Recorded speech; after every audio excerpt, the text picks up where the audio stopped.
कांग्रेस की विस्फोटक जीत, भाजपा का सूपड़ा साफ। 43 में से 39 सीटों पर कांग्रेस ने बनाया कब्जा।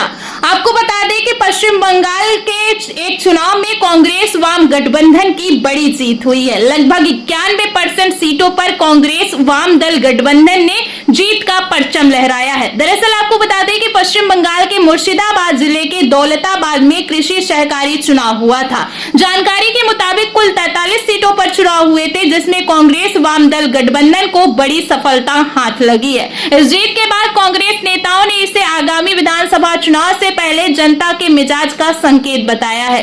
वहीं पश्चिम बंगाल के मुर्शिदाबाद जिले के दौलताबाद में हुए कृषि सहकारी चुनाव के 43 सीटों में से कांग्रेस वाम दल गठबंधन ने अकेले 39 सीटों पर जीत हासिल की है। ये कांग्रेस की बहुत बड़ी जीत मानी जा रही है। वहीं कांग्रेस नेता के मुताबिक सत्तारूढ़ पार्टी तृणमूल कांग्रेस को केवल 43 में से 4 सीटों पर ही जीत मिल पाई है, जबकि भाजपा का सूपड़ा साफ हो गया है।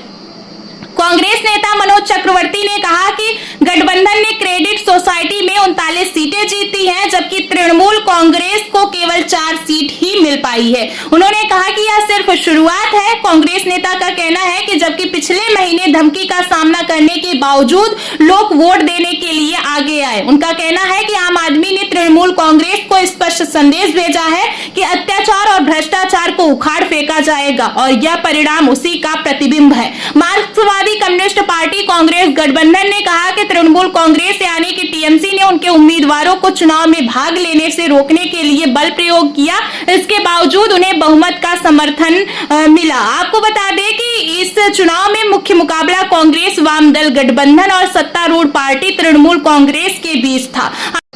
हालांकि भारतीय जनता पार्टी ने इस चुनाव में भाग लिया था या नहीं लिया था, इसको लेकर कोई खबर सामने नहीं आई है। लेकिन इस चुनाव में 43 में से 39 सीटों पर वाम कांग्रेस गठबंधन की जीत से दोनों दलों के कार्यकर्ताओं नेताओं में खुशी का माहौल देखा जा रहा है। जीत के बाद भाजपा के एक स्थानीय नेता ने कहा कि नामांकन से लेकर मतदान तक तृणमूल ने प्रक्रिया को पटरी से उतारने की कोशिश की, लेकिन लोगों ने उन्हें उचित जवाब दिया। हालांकि तृणमूल कांग्रेस ने सभी आरोपों से इनकार किया है और अशांति पैदा करने के लिए विपक्ष को दोषी ठहराया है। बता दें कि महाराजपुर कृषि समिति मुख्य रूप से मुर्शिदाबाद जिले में कृषि और संबद्ध क्षेत्र के गतिविधियों को पूरा करती है। अब यहां पर वाम और कांग्रेस गठबंधन का कब्जा हो चुका है। हालांकि यह छोटे चुनाव है, लेकिन आपको बता दें कि 19 जून को पश्चिम बंगाल की एक विधानसभा सीट पर उपचुनाव होना है। चुनाव आयोग ने इसको लेकर घोषणा कर दी है। जिस सीट पर उपचुनाव होना है वह पश्चिम बंगाल की कालीगंज विधानसभा सीट है। पश्चिम बंगाल के नादिया जिले के कालीगंज विधानसभा क्षेत्र में 19 जून को उपचुनाव होगा। यह सीट फरवरी में तृणमूल विधायक नसीरुद्दीन अहमद के निधन के कारण खाली हो गई थी। हालांकि इसके साथ ही गुजरात की 2 सीटों पर और केरल की 1 सीट पर और पंजाब की 1 सीट पर उपचुनाव होना है